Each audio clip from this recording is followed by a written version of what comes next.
ሰላም ጤና ይስጥልኝ የተከበራችሁ የአውራምባ ታይምስ ተከታታዮች እንደምንሰነበታችሁ እንደምን አላችሁ? በያላችሁበት ሰላምና ጤና እንመኛለን። ዛሬ ወቅታዊ መረጃዎች ወደ እናንተ ለማቅረብ መጥተናል። እንግዲህ ቀደም ባለው ዝግጅታችን አንድ ሰበር ዜና አቅርበንላችሁ ነበር። የጀነራል ምግበይ ኃይለ ንግግር ለመጀመሪያ ጊዜ ከትግርኛ ቋንቋ ውጪ ባሉ ሚዲያዎች ጉዳዩን ያቀረብነው እኛ ነበር። ከዛ በኋላ በርካታ ጉዳዮች ቀርበዋል። በርካታ ሚዲያዎች አጀንዳም ሆኗል። ከዛ በኋላም በመንግስት ከፍተኛ ኃላፊዎች በፌደራል መንግስት ከፍተኛ ኃላፊዎችም ምላሽ ተሰጥቶበታል። እንግዲህ ያው ባለፈው እንደገለጽ ነው የጀነራል ምግበይ ንግግር በዛ መልኩ መቅረቡ ሶስት መሰረታዊ ችግሮች አሉበት ብዬ ነበር በወቅቱ። ይህ የግል አስተያየቴ ነው። እንግዲህ እነዚህ ሶስት መሰረታዊ ችግሮች አንደኛው የሪፕሬዘንቴሽን ጉዳይ ነው። ጀነራል ምግበይ ኃይለ የአንድ ግንባር አዛዥ ናቸው። ትግራይ ውስጥ 4 ግንባሮች አሉ። በእያንዳንዱ ግንባር ስር በርካታ አርሚዎች አሉ። ግን የምዕራብ ግንባር የሚባለው ወታደራዊ ህዋስ የሚመሩ ወታደራዊ አዛዥ ናቸው። ያንን ግን ንግግር ያቀረቡት እንደ ትግራይ ፕሬዚደንት ወይም ደግሞ ሙሉ ሪፕሬዘንቴሽን እንዳላቸው ስቴትስማን ሆነው ነው ያንን መግለጫ የሰጡት። በሰዓቱ ያንን ስናቀርብ በምን ውክልና ነው ማለት እንደማን ሆነው ነው ያንን መልእክት ያስተላለፉት የሚል ነገር አቅርበን ነበር በሰዓቱ የተከበራችሁ ተመልካቾቻችን። ስለዚህ እንግዲህ ትግራይን በተመለከተ ስለሆነ መልእክታቸው የነበረው እንደዚህ እናደርጋለን፣ እንዲህ ይሆናል፣ እንደዚህ ይደረጋል የሚል መልእክት ነው በዋናነት ያንጸባረቁት በሰዓቱ ጀነራል ምግበይ። ስለዚህ ያንን ማለት የሚችለው ይብዛም ይነስም ህጋዊ ሪፕሬዘንቴሽን ያለው ጊዜያዊ አስተዳደሩ እንደሆነ ይታወቃል። ወይም ደግሞ የግድ በጊዜያዊ አስተዳደሩ መገለጽ ከሌለበትም በዛ ስር ባሉ የተለያዩ አደረጃጆች ለምሳሌ ጸጥታን የሚመለከት ከሆነ የክልሉ የጸጥታ ቢሮ ሁሌ ለሚዲያዎች ማብራሪያ እንደሚሰጠው ሁሉ በሱ መገለጽ ይችላል። ጸጥታን የሚመለከት ከሆነ ነው እሱ። ከዛ በተረፈ ደግሞ ያው የህወሓት መሪዎች እንደ ዲፋክቶ ገዢ ፓርቲ አይነት ስለሆነ ትግራይ ላይ ያላቸው ሚና ምንም እንኳን ከፌደራል መንግስት ጋር ያላቸው ከዚህ ከምዝገባ ጋር በተገናኘ ውዝግብ ቢኖርም እንደ ዲፋክቶ ገዢ ፓርቲ አድርገው ስለሆነ ራሳቸው የሚመለከቱት ወይ በእነሱም ቢገለጽ ደግሞ ራሱን የቻለ ሌላ መነጋገሪያ ይሆን ነበር። ነገር ግን ይህ መልእክት የተላለፈው ብርጋዴር ጀነራል ምግበይ ኃይለ የምዕራብ ግንባር አዛዥ ሆነው እንደ ትግራይ ተዘጋጅተናል፣ ከዚህ በኋላ ማንኛውም ዝግጅት አጠናቀናል፣ እንዲሁም ደግሞ ለሌሎች አካላት ጥሪ ማድረግንም ይጨምር ነበር መልእክታቸው። ያንን መልእክት ለማስተላለፍ አንድ ኃላፊ ያንን መልእክት ሲያስተላልፍ ለዛ የሚያበቃ ሪፕሬዘንቴሽን ሊኖረው ይገባል ብለን እናምናለን እና በዛ ምክንያት ነው ያኔም የገለጽ ነው። ሁለተኛ ደግሞ በሰዓቱ የነበረው ጀነራል ምግበይ ኃይለ ያው ዋጋ የከፈሉ ጀግና ናቸው። ህዝባቸው ከአደጋ የተከላከሉ በርካታ ዘመናቸው በትግል ያሳለፉ ጀግና እንደሆኑ እናውቃለን። ነገር ግን ተዘጋጅተናል የሚለው ይፋዊ መግለጫ አይደለምና ጦርነትን ምን እንደሆነ የጦርነትን አስከፊ ገጽታ የሚያውቅ ወታደራዊ አዛዥ ይቅርና ለማንም አካል ተዘጋጅተናል ተብሎ ብዙም የግድ መገለጽ ያለበት ነገር አይደለም። ተዘጋጅተናል ማለት ከምን አንጻር ነው? ምን ድረስ ነው? ምንድነው ስኮፑ? ተዘጋጅተናል ሲባል መጠኑስ ምንድነው? ከምን አንጻር ነው ዝግጅት የተደረገው? አደባባይ ላይ ወጣ ተዘጋጅቻለሁ እንዲያደርጋለሁ ሲባል ያው የራሱ የሆነ ደስ የማይል ውጤት ስላለው ከዛ አንጻር ተችተናቸዋል። እንግዲህ ከዚህ በኋላ ፊልድ ማርሻሉ ለጉዳዩ መልስ መስጠታቸው ይታወቃል። ፊልድ ማርሻሉ መልስ የሰጡበት መንገድ እንግዲህ አንድ ሌላ ችግር ነው። እሱም ምንድነው?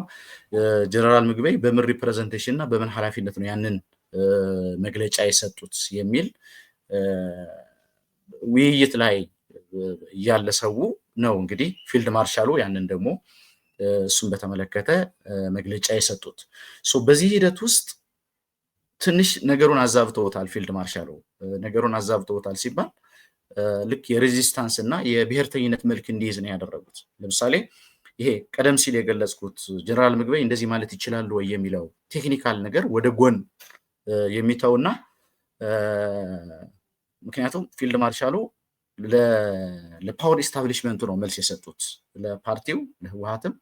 ከዛ ውጪ አጠቃላይ እንደ ትግራይ ለፓወር ኢስታብሊሽመንቱ ነው መልስ የሰጡት። ስለዚህ ያ መሆኑ በተወሰነ መልኩ ፖለቲካዊ ነጥብ እንዲያስቆጥሩ አድርጓቸዋል ምግበይ ኃይለ። ምክንያቱም ጀነራል ምግበይ በምን ውክልና ነው ያንን ያደረከው ሲባል የነበረውን ክርክር ፊልድ ማርሻሉ ለዛ ምላሽ ሲሰጡ ልክ የብሔርተኝነት መልክ የያዘና ልክ ያኛው ተረሳ ማለት ነው። ስለዚህ ፊልድ ማርሻሉ በዛ መንገድ መግለጻቸው ትግራይ ላይ ላሉ አካላት ጉዳዩን ቢተው ነበር የሚሻለው። ምክንያቱም ጊዜ አስተዳደሩ አለ። ጊዜ አስተዳደሩ በራሱ መንገድ በተለያዩ ስብሰባዎች ወይም ባለው የአሰራር ሂደት ምግበይ እንደዚህ አይነት መግለጫ የሰጠው ማንን ወክለህ ነው የሚለው ነገር ማድረግ ይችል ነበር። አሁን ግን ከውጭ መጣ ለሱ መልስ ሲሰጥ ደግሞ ጅምላዊ ምላሽ ነው የሰጠውና ያ የራሱ የሆነ ብዥታን ፈጥሯል። እንግዲህ በዛ መልኩ መልስ ከሰጡ በኋላ ነገሩ ሌላ መልክ ያዘ። ስለዚህ ነገሮች እየተባባሱ መጡ። ቀጠናዊ መልክም ያዘ። እንግዲህ ዛሬ ወደ ምናነሳው ጉዳይ የሱዳን ስቃይ በእኛ ላይ ይደገም ይሆን ወይ የሚል ስጋት እንድናንጸባርቅ ያደረገን የተለያዩ አሰላለፎች አሉ ትግራይ ውስጥ። በዋናነት አሁን ዛሬ ትኩረት የምናደርገውም እሱ ላይ ነው። እንግዲህ የኢትዮጵያና የኤርትራ መንግስታት ሰሞኑን ሰጣ ገባ ላይ ናቸው። በተለይ ይሄ ነገር ደግሞ እየተጋጋለ የመጣው ጠቅላይ ሚኒስትር አብይ ፓርላማ ላይ ቀርበው ንግግር ካደረጉ በኋላ ትንሽ ጠንከር ያለ ነበር ያሁኑ ንግግራቸው። እሱን ተከትለው የኤርትራው ፕሬዝዳንት ደግሞ ወደ ግብፅ አመሩ። ከዛ በኋላ እንግዲህ አካባቢው ሌላ መልክ እየያዘ ነው። ዛሬ እየወጡ ያሉ መረጃዎችን ወደ በኋላ ላይ እናቀርብላቸዋለን። እሱን ነው የሚያሳየው። ስለዚህ ወደዚህ ጉዳይ ከመግባታችን በፊት እስኪ ከሱዳን አንጻር ስለሆነ እያነጻጸርን ያለ ነው፣ ምንድን ነው ከሱዳን አንጻር ያለውን ነገር እንመልከትና ከዚህ መሸጋገሪያ በኋላ እንመለሳለን። አንዴ ይቅርታ። ኦኬ፣ እንግዲህ የሱዳን ጉዳይ እስኪ አንዴ ይሄንን እንመልከት እንደ መሸጋገሪያና እንመለሳለን።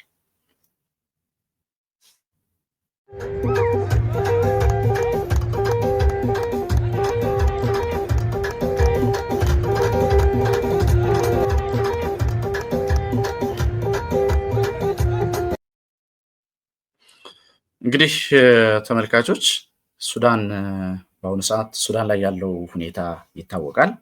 ሱዳን ላይ ያለው ሁኔታ እጅግ በጣም ሂውማኒቴሪያን ካታስትሮፊው በጣም ከባድ ነው።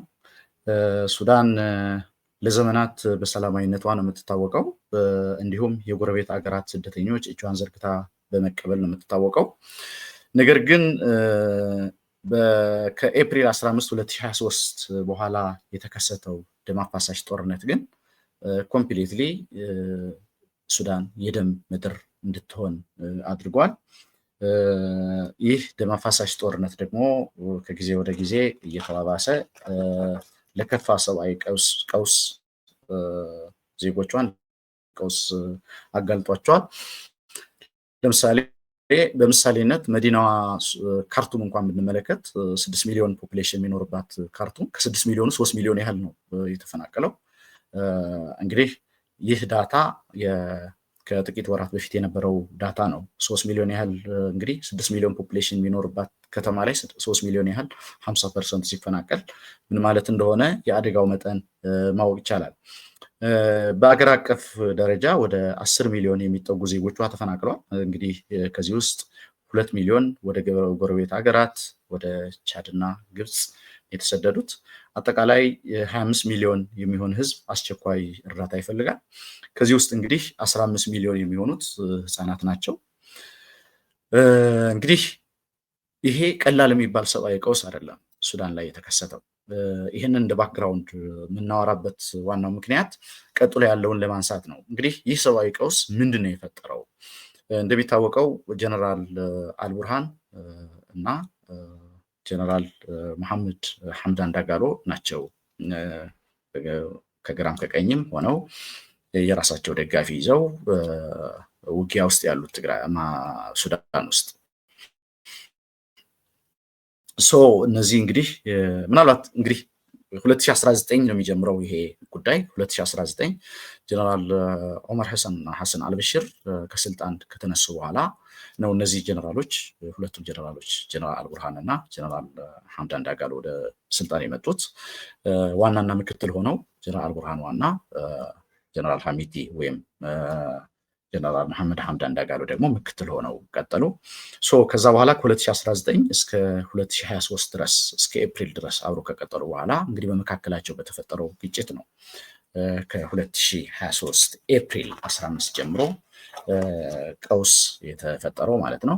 ኤፕሪል 2023 በሁለቱም ጀነራሎች መካከል የተፈጠረው ግጭት እንግዲህ በርካታ መንግስታት እጃቸውን እንዲያስገቡ ምክንያት ሆነ። እነዚህ የውጭ መንግስታት የጂኦ ስትራቴጂ የኢኮኖሚ ኢንተረስት ያላቸው ናቸው። በዋናነት የሱዳን አንጡራ ሀብት እንደ ወርቅ አይነት የሱዳን አንጡራ ሀብትም ጭምር ለመበዝበዝ ሲባል ግጭቱ እንዲቀጥል ይፈልጋሉ። እነዚህ እጃቸውን ያስገቡ አካላት ቀደም ሲል የግመል ነጋዴ የነበሩት ሐምዳን ዳጋሎ ሙሉ ለሙሉ አንድ ካምፓኒ መስርተው በቀጥታ ወደ ወርቅ ንግድ ነው የገቡት። እሳቸው የሚያቀርቡት ወርቅ ደግሞ በቀጥታ ወደ ዩናይትድ አረብ ኤምሬት ነው የሚቀርበው። ይሄ በዚህ ውስጥ እጃቸውን ካስገቡ አገራት መካከል አንዷ ደግሞ ዩናይትድ አረብ ኤምሬት ናት። በሌላ በኩል ደግሞ ግብፅና ሳውዲ አረቢያም አሉ። እንዲሁም እንደውም ትላንትና አንድ የውጭ ጋዜጠኛ ጋር ስንነጋገር የነገረኝ ምንድነው 18 ሀገራት ሆነዋል በሱዳን ጉዳይ ላይ ጣልቃ የገቡ ሀገራት ቁጥር እያለኝ ነበር። እንግዲህ 18 ሀገራት ደርሰዋል በሱዳን ጉዳይ ላይ እጃቸውን ያስገቡ ሀገራት ቁጥር ማለት ነው። ስለዚህ ይህ ጉዳይ በጣም ጉዳይ እንዲወሳሰብ አድርጎታል። ግጭት ሲነሳ በተለይ የተለያዩ የአካባቢ ሀገራት የተለያየ ኢኮኖሚ ኢንተረስት ያላቸው የተለያየ ጂኦፖለቲክስ እና የጂኦ ስትራቴጂክ ኢንተረስት ያላቸው ሀገራት እጃቸውን ሲያስገቡበት በምንም ተአምር ማለቂያ የሌለው አይነት ነው የሚሆነው። ስለዚህ ወደ ዋናው የዛሬ ጉዳያችን ስንመለስ ይሄ በሱዳን ላይ የተከሰተው ነገር ነው እጅግ አስደንጋጭ የሆነው ብቻ ሳይሆን መልኩም ተመሳሳይ ነው። እጃቸውን እያስገቡ ያሉ አገራትም ራሳቸው ናቸው። ሱዳን ላይ እጃቸውን እያስገቡ ያሉ አገራት ናቸው። በእኛ ጉዳይ ላይም በተወሰነ መልኩ ይመለከተናል የሚል አይነት አንድምታ ያለው እንቅስቃሴ እያደረጉ ያሉት። ዛሬ የተመለከታችሁት ዛሬ የወጣው ዘገባ የፎሬን ሚኒስትሩ የግብፅ ፎሬን ሚኒስትር ዛሬ ያወጡት መግለጫም በጣም አስደንጋጭ ነው። እዚህ ላይ እናቀርበዋለን። ውጭ ጉዳይ ሚኒስትሩ ባድር አብድላቲ የቀይ ባህር ጉዳይ ይመለከተናል ብለዋል። እሱ ይመለከተናል ብቻ ሳይሆን እዛ አካባቢ ያለውን የኃይል አሰላለፍ የማስጠበቅ ግዴታ ስላለብን ማንኛውም አይነት የሚያስፈልገውን ድጋፍ እናደርጋለን፣ ወታደራዊም ጭምር የሎጂስቲክ የተለያዩ ድጋፎችም ጭምር ወደዛ እናስጠጋለን እስከ ማለት ነው የደረሱት። እንግዲህ ይህ ማለት ያው ሶማሊያ ላይ ወታደራዊ ቤዝ እንዳለ ይታወቃል። የግብፅ ወታደራዊ ቤዝ ሶማሊያ ላይ አለ። ያ ማለት እንግዲህ ከዚህ በፊት በነበረው አሰራር በተወሰነ መልኩ የውጭ ጉዳይ ፖሊሲያችንም በዛ ደረጃ ግብፅን በዛ ደረጃ እንድትዳፈረን የሚያደርግ አይነት አልነበረም። ፎር ሳም ሪዝን ግን ከቅርብ ዓመታት ወዲህ ግብፅ ወደ አካባቢው አገራት ለመጠጋት የሚያስችላት ኮሪደር አግኝታለች። በዚህ መሰረት ግብፅ ሶማሊያ ላይ የወታደራዊ ቤዝ አላት። እንግዲህ ወደዚህ ወታደራዊ ቤዝ ነው ያንን የምታስጠጋው ማለት ነው። ወደ ኤርትራም ልታስጠጋ ትችላለች። ምክንያቱም ፕሬዚደንት ኢሳያስ አፈወርቂ ለ5 ቀናት ካይሮ ቆይተው ነው የመጡት። ስለዚህ በዚህ ሂደት ውስጥ ደግሞ በርካታ ነገሮች፣ በርካታ ውይይቶች፣ በርካታ ስምምነቶች ይፋይም ድብቅም የሆኑ ስምምነቶች እንደፈጸሙ ይገመታል። ይሄ ወዴት ነው የሚያመራው? አሁን እነዚህ አገራት ወደ ግጭት የሚያመሩ ከሆነ በተለይ ኢትዮጵያና ኤርትራ የሚያደርጉት ግጭት የኢትዮጵያና የኤርትራ ብቻ አይሆንም። ከዛ በተጨማሪ ደግሞ ትግራይ ላይ ያለው አሰላለፍ እንደምታውቁት ነው። ከኤርትራ ጋር ባለፈው ቅድም የጠቀስናቸው ጀነራል ምግበይም በግልጽ ነው ጥሪ ያደረጉት ለኤርትራም፣ ለአማራም፣ ለአፋርም፣ ለአገውም ነው ጥሪ ያደረጉት። ይሄ የራሱ የሆነ ይዞት የሚመጣ መዘዝ አለ። ኤርትራ ደግሞ አሁን እንደገለጽ ነው ከግብፅ ጋር ምን አይነት ትስስር እንደተፈጸመ እያየን ነው። ከዛ ባሻገር ደግሞ ከሳውዲ ጋር ያላቸው ግንኙነት ይታወቃል። የኢትዮጵያ መንግስት ደግሞ ከዩናይትድ አረብ ኤሚሬት ጋር ያለው ግንኙነት አለ።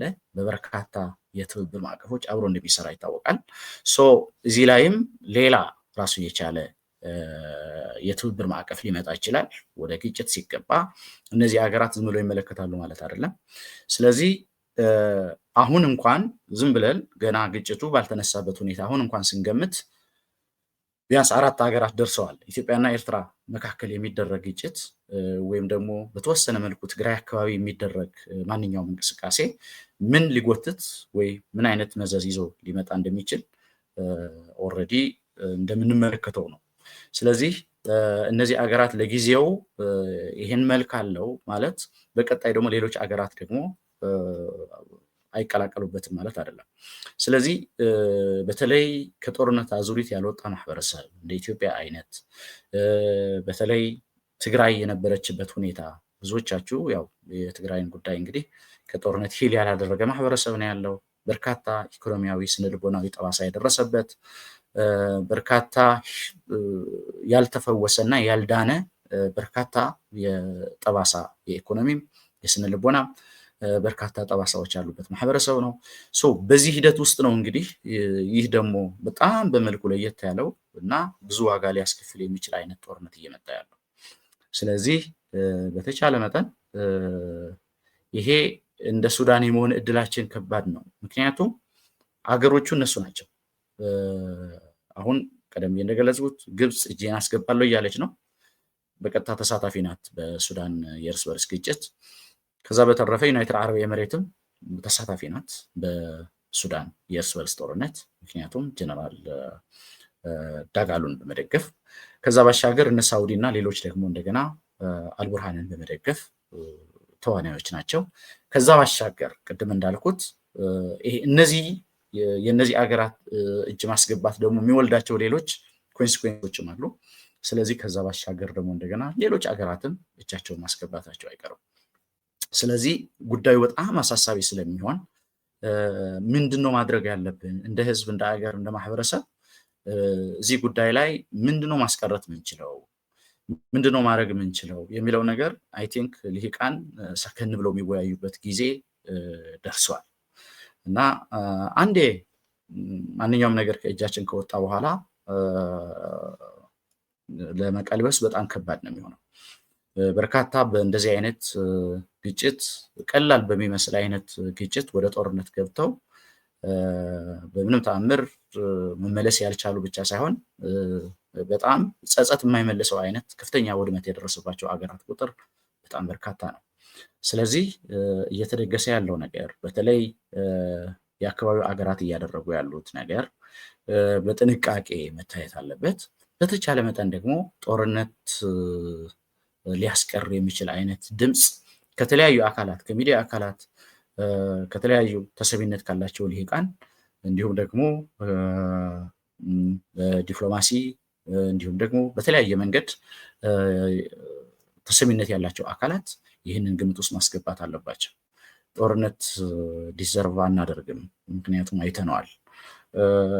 አሁን ችግሩ ሳይመጣ ማውራት ቀላል ሊመስል ይችላል። ከመጣ ግን አደጋው በጣም ከባድ ነው የሚሆነው እና ይሄ ሂደት በጣም አሳሳቢና ግምት ሊሰጠው የሚገባ እንደሆነ ይህን መልእክት ለማስተላለፍ ነው የመጣ ነው። ተመልካቾቻችን በቀጣይ እንግዲህ ሌሎች ዝግጅቶች ይዘንላችሁ እንቀርባለን። እስካሁን አብራችሁን ስለቆያችሁ እናመሰግናለን። ሰላም።